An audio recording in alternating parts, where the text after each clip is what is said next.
Salut à tous, c'est Trina. Si je vous dis bref, ça vous dit quelque chose? À mon avis, vous connaissez tous cette mini-série qui passe depuis quelques temps sur Canal+, et qui fait un véritable carton. Et bien dans cette série, il y a Kairon. Vous savez, le personnage obsédé avec ce fameux baiser là. Et bien ce soir, il me fait l'honneur de me recevoir au théâtre de 10h où il est en ce moment à l'affiche avec son spectacle Libre Éducation. Nous allons faire une petite interview avec cet homme venu, à mon avis, d'une autre planète. Bref, je vais interviewer Kairon. Donc Kairon, bonsoir. Déjà, merci beaucoup de me recevoir, de m'accorder un peu de temps. Je sais que tu as beaucoup d'actu en ce moment. Ça va? Ça se passe bien? Franchement, c'est cool, je galère. Hein. Je te jure, j'ai pas fait grand chose. Je suis très heureux. Ouais. T'as le dos bloqué à ce qui paraît? Un peu, ouais. C'est-à-dire bon. Ce qui paraît comme si c'était passé dans le... Donc je sais que t'en as marre des journalistes qui posent toujours le même genre de questions. Donc je vais essayer de faire des questions un petit peu plus perso. On va pas parler de la série Bref, justement. D'ailleurs, on va même t'interdire de prononcer le mot bref pendant toute la durée de l'interview. Très bien. Et si tu me le permets aussi, je vais te donner un mot obligatoire à placer dans l'interview. Cool. Alors le mot, ça va être parallélépipède. Tu pourras le mettre, tu penses? Moi, j'en doute pas, personnellement. C'est une figure géométrique, c'est ça? Voilà. Parallélépipède. Tu penses que tu veux? C'est bon? On va essayer. Allez, c'est parti. Si t'étais dans le dictionnaire, t'aurais quoi comme définition? Alors, c'est bien parce que quand t'as posé la question, t'es parti en mode Julien Lepers et ça m'oblige à mettre un rythme, tu sais, que je n'ai pas. Non, tu as le temps. J'ai le temps? Tu as le D'accord. Si j'étais dans le dictionnaire, quelle serait ma définition? Alors, je vais citer Bernard Farcy, qui est pas très connu au niveau du nom, mais le visage, tout le monde voit qui c'est. Il joue dans Les Trois Frères, pour ceux qui savent pas. Je l'ai rencontré ce week-end et il est à mourir de rire. Il m'a vu sur scène et il m'a dit un truc que j'ai trouvé extraordinaire. Il m'a dit toi, Kairon, tu fais plus que de l'humour, tu fais de l'humain. Et j'ai trouvé sa phrase merveilleuse. Et je sais pas si ce serait ma définition, mais c'est la première qui me vient en tête en tout cas. D'accord. Donc, on va retourner 10 ans en arrière. Tu as fait partie d'un groupe qui s'appelle l'Arcane. Oh merde! Et oui, évidemment. Ah, Kairon qui rappe sur le son haute tension aujourd'hui, ça donne quoi? Tu nous fais un petit extrait? Allez. Ok, alors faut se dire, c'est un morceau de rap avec... il y avait Du monde. Ouais, on avait réuni un peu la crème des rappeurs de l'époque. On avait 16-17 ans, nous. Mon groupe l'Arcane, il y avait Sniper, on avait Troisième Œil, on avait Mafia Tressé, La Brigade, Sully et Filles et compagnie. Il y avait un morceau qui s'appelait Haute Tension avec Mauvaise Langue, SKL et l'Escadrille, si je ne me trompe pas. Et mon couplet, ça faisait... Attends. Oh mec, c'est Kairon, Shaolin, poète du cercle scorpion samouraï. 7 portes, 7 gardiens, chacun défend sa muraille. Mon mic, sacré nacré arqué vers ce millénaire. Ça te met les nerfs, mais je dois mener l'art pour miner l'air. Les katanons, plus de secret pour celui qu'Athéna. Initial, art guerrier, un mic en guise de katana. Donc atténue, t'as provoque, tu me cherches, mais laisse gars. 7ème sens, mauvaise langue, SKL, SK, escale. Et après, je me souviens plus. Tu t'inspires de ton propre vécu pour tes spectacles? Je m'inspire en général de parallélépipèdes. C'est-à-dire qu'il y a des figures géométriques qui m'inspirent, comme le losange ou le truc. Le carré, j'aime pas. Le carré, j'aime pas du tout. Le rond, je le trouve trop superflu. Je m'inspire beaucoup des losanges, triangles et parallélépipèdes. Je trouve que c'est les meilleures formules, les meilleures formes géométriques. Et les parallélépipèdes, au cas où les gens ne l'auraient pas entendu. Non, c'est quoi ta question? De quoi je m'inspire? Mais si les gens qui me regardent m'ajoutent sur Facebook ou s'abonnent à ma page Kairon, Kairon, ils vont voir de quoi je m'inspire. Je poste tous les jours des conneries sur le mur et c'est ce qui m'arrive, c'est ce que je vois, c'est ce que je vis. Et après, il y a plein de gens qui pensent que les humoristes ont une vie extraordinaire, très drôle et compagnie. Pas du tout. On a la même vie que tout le monde. Sauf que je le répète souvent en interview, c'est le regard de l'humoriste qui fait que ça devient drôle. Ça veut dire que si le micro il pète là par exemple, bah toi tu vas voir, ah merde, c'est un pépin, c'est un souci technique. Moi je vais le voir comme une vanne et je vais essayer de trouver quelque chose par rapport à ça et je le raconterai sur scène et ça va faire rire ou pas. Une soirée réussie pour toi, c'est quel genre? Ça va niquer des gens vont dire c'est un mytho, mais une soirée oui, avec des potes, on joue à Just Dance, ou une soirée de jeu de société, on joue à Risque, ou un jeu que j'adore qui s'appelle le jeu du loup-garou aussi, auquel on joue avec des potes régulièrement. Et une soirée tranquille, pas besoin de son. Pour moi, la bonne soirée, elle se passe au niveau de l'ouïe, c'est-à-dire écouter l'autre, discuter, pouvoir être là et faire des vannes et se taper des barres, et par bien manger. À aucun moment il est question d'avoir du son fort, tu sais. Je suis pas très boîte. On parlait du loup-garou justement, c'est un jeu de rôle que tu utilises parce que tu es aussi éducateur. Tu as été, tu ne l'es plus Non, aujourd'hui. D'accord. Parle-nous un peu de ce jeu de rôle-là. Toi, tu t'en es servi pour les jeunes dont tu t'occupais. Mais je vais aller plus loin. En fait, si tu veux, moi je pense que le théâtre, ça devrait être une matière obligatoire à l'école. Ça veut dire que le nombre, toutes les filles qui pas se font agresser, mais toutes les filles qui sont embêtées dans la rue par des mecs, c'est parce que ces mecs-là, ils ont pas trouvé d'autres moyens de dire à une fille t'es jolie que, tu vois, ils sont stressés, tous ces entretiens d'embauche ratés. C'est parce que les gens n'ont pas appris à maîtriser leur stress. Il y a une blague de Jerry Seinfeld, qui est mon humoriste préféré, qui dit que il prend une statistique, il prend un sondage et il explique que la peur numéro 1 chez les êtres humains, la numéro 1, c'est de parler en public. Et en numéro 2 arrive la mort. Ça veut dire que dans le sondage posé à ces gens-là, les gens ont plus peur de parler en public que de mourir. Ça veut dire qu'un enterrement vaut mieux être dans le cercueil que de prolonger les loges funèbres, tu vois. Et je trouve ça très pertinent parce que je sais que il y a de plus en plus de gens qui ont peur de parler en public parce qu'ils stressent tout simplement. Et le jeu du loup-garou, comme d'autres moyens, mais pour moi je les cale dans ce que je faisais, l'atelier théâtre, je trouve que c'est un bon moyen pour être bien dans son corps, pour être bien dans sa peau, parce que notre corps parle aussi.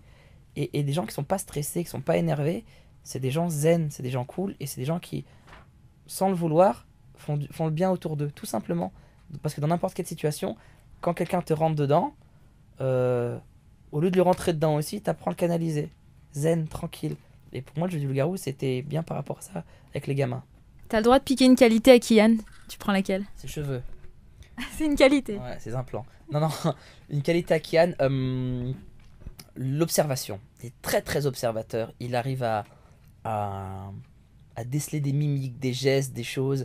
Moi, je me souviens d'une scène, un jour, je vais chez lui, il y a quelques années, il me fait regarde, truc de ouf, extraordinaire, regarde. Et il met un vieux film, je sais pas c'est quel film, mais un film américain. Et il me fait t'as vu le truc de ouf? Je fais bah non, il y a un hélicoptère qui explose. Il fait non, regarde derrière. Et il me remet 3 fois le film et on voit que derrière, au 7ème plan, il y a un. Genre, c'était un film, je sais pas, je dis n'importe quoi, c'était un film d'époque avec des dragons et tout. Il y a un mec qui fume une garrot et qui lâche sa garrot. T'as vu le truc de ouf? Il avait repéré le mec avec sa cigarette à l'autre bout du plan. Et Can, il est comme ça, il est beaucoup dans l'observation. Et il est très doué pour cerner ces petites choses. Il y en a d'autres qualités, hein. Mais oui. Tu m'en as dit une. C'est un gros bosseur aussi, Can. C'est un très très gros bosseur. Et c'est quelqu'un de très courageux. Tu sais, il a Kian, mais c'est pas le seul. Il a ce truc-là que plein d'humoristes ont, mais que moi j'ai pas, par exemple. Et je les admire beaucoup. T'as beaucoup d'humoristes de Paris qui viennent pas de Paris. Kian vient de Reims, t'en as d'autres qui viennent de Lyon, de Rennes. Berger vient de Lyon, par exemple. Baptiste vient de Bordeaux. Ils viennent tous un peu des 4 coins de la France et se sont dit on va aller à Paris pour réussir. C'est un truc que j'aurais jamais pu faire, moi. J'aurais jamais eu ce courage de me dire. Moi j'habite dans le coin, j'habitais en 93, donc je suis devenu humoriste, j'ai été faire les scènes sur Paris, c'était simple. Mais la plupart des humoristes ont ce courage de tout lâcher, de se dire je vais aller là-bas pour réussir. Et je vous lève mon verre, les mecs. Et ta principale qualité à toi? Alors là. Dur, on va la faire autrement. Ton pire défaut? Alors là. J'en ai trop. Mon pire défaut. Je pense que ça va rejoindre ma qualité aussi. Je suis un gros bosseur, perfectionniste dans mon travail, dans mon stand-up surtout. Donc c'est une qualité pour le public qui vient et qui apprécie.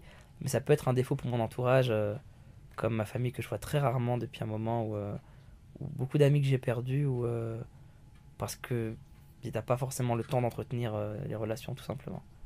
Il te reste combien de points sur ton permis? Tu t'es au courant ou tu... Dis-moi. J'ai mis 7 ans à avoir mon permis. J'ai aucun sens de l'orientation.